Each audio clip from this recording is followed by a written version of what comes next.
Assalamu alaikum wa rahmatullahi ta'ala wa barakatuh. Prophet Muhammad, peace be upon him, he taught us everything literally.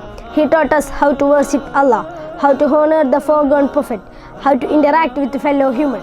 In fact, he taught us how to live, which effectively makes him the most perfect idol one could follow. He is described as Uswa Hasana.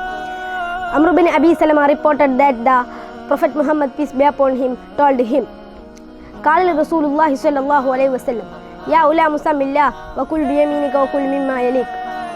Oh child, start your meals in the name of Allah.